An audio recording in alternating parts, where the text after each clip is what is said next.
ஆனந்தியோட அண்ணி வந்து ஆனந்திக்கிட்ட என்ன ஆனந்தி பண்ண போகிற இப்போ இன்னும் நம்மளுக்கு டைம் இல்லை,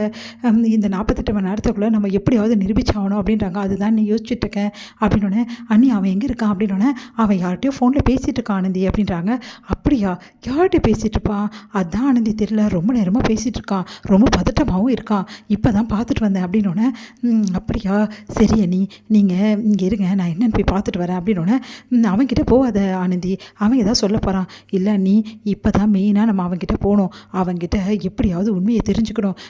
யார் இருக்கா இவன் பின்னாடி, எதனால் அந்த எலக்ட்ரிஷியன் வந்து போய் சொன்னான், அந்த எலக்ட்ரிஷியனுக்கு இவனுக்கு என்ன சம்மந்தம், அவன் எப்படி வந்து விலைக்கு வாங்கினான் இவனை, அவன் இப்போ எங்கே இருக்கான், எல்லாமே நம்ம தெரிஞ்சுக்கணும், அந்த எலக்ட்ரிஷியன் நம்ம சாட்சி கண்டிப்பாக நம்மளுக்கு வேணும் அண்ணி அப்படின்னோடனே, அப்படியா சொல்கிற, சரி சரி இரு நான் அவன் எங்கே இருக்கான்னு பார்க்குறேன் அப்படின்னு சொல்லிட்டு போய் பார்க்குறாங்க. பார்த்தா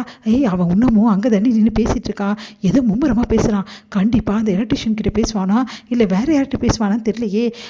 அண்ணி ஒரு நிமிஷம் இங்கே வாங்க நான் போய் பார்க்குறேன் அப்படின்னு சொல்லிட்டு ஆனந்தி வந்து போய் பார்க்குறாங்க. பொறுமையாக வந்து எட்டி பார்க்குறாங்க ரெண்டு பேருமே. பார்த்தா வந்து உனக்கு எவ்வளோடா காசு கொடுக்குறது, இப்போ தானே அவ்வளோ காசு கொடுத்தேன், மறுபடியும் ஃபோன் பண்ணி கேட்குற காசு, சார் உங்களுக்கு தான் கேஸ் முடிஞ்சிச்சே சார், உங்களுக்கு ஆதரவாக நான் அவ்வளோ அழகாக பேசியிருக்கேன்,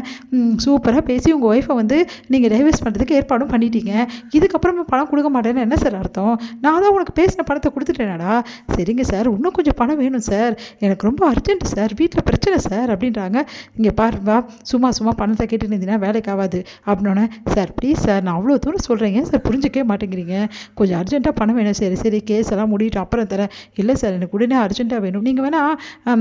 எனக்கு அமுச்சு விட்றீங்களா சார் பேங்க் அக்கௌண்ட்டுக்கு அப்படின்னா, ஐயோ அதெல்லாம் ஒன்றும் வேணாம், அதெல்லாம் அமிச்சா கண்டிப்பாக இது ஒரு பெரிய ப்ரூஃபாக மாறும், அதனால் இதெல்லாம் அனுப்ப முடியாது, நான் நேரில் தான் கொடுக்க முடியும் சார், ஒன்றும் பிரச்சனை இல்லை சார், நானே நேரில் வந்து வாங்கிக்கிட்டுமா சார் அப்படின்றாங்க.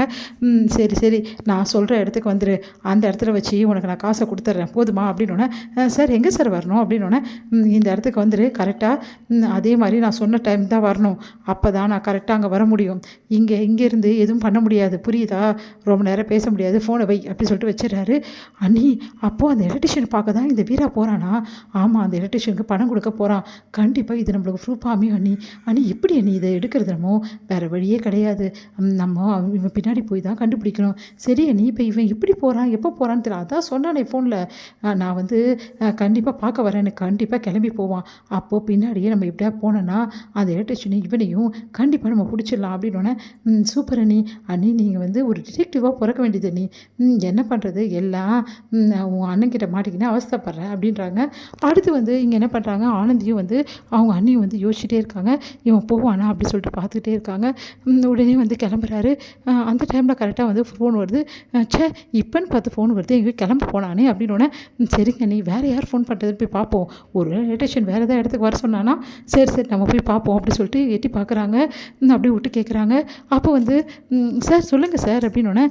என்ன சார் எப்படி இருக்கீங்க, ஓகே சார் எனக்கு என்ன சார் பிரச்சனை, அவங்க ஏதாவது சைட்லேருந்து ஏதாவது பிரச்சனை இருக்குமா, 2 நாளில் வந்து ஏதோ நிரூபிக்கிறேன்னு சொன்னாங்களே என்ன சார் ஆச்சு அப்படின்னோடனே, அதெல்லாம் அவளால் ஒன்றும் நிரூபிக்க முடியாது,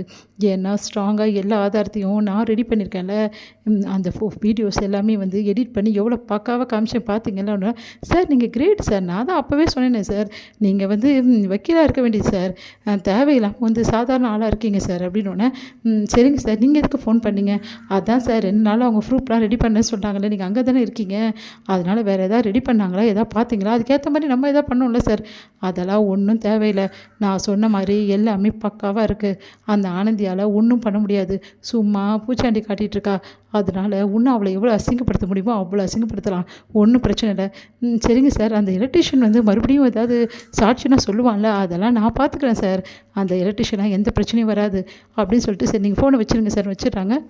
உடனே ஆனந்தியும் வந்து அவங்க அண்ணியும் வந்து பாத்தியா இவனை, அந்த வக்கீல் அந்த எலக்ட்ரிஷியன் இவன் இந்த 3 பேர் சேர்ந்து தான் இதெல்லாம் பண்ணுறானுங்களா, ஆமாம் நீ அந்த வக்கீலை கூட சும்மா விடக்கூடாது, நீ கேஸ் வந்து முடியட்டும், அவனுக்கு இருக்குது ஏன் கையாலேயே அவனுக்கு நல்லா அடி கொடுக்குறேன், சரி ஆனந்தி அவன் பார் கிளம்பிட்டான் நம்ம வா போகலாம் அப்படின்னு சொல்லிட்டு பின்னாடியே போகிறாங்க. வீரா போகிறதுக்கு பின்னாடியே இவங்களும் வந்து ஃபாலோ பண்ணிட்டு போகிறாங்க.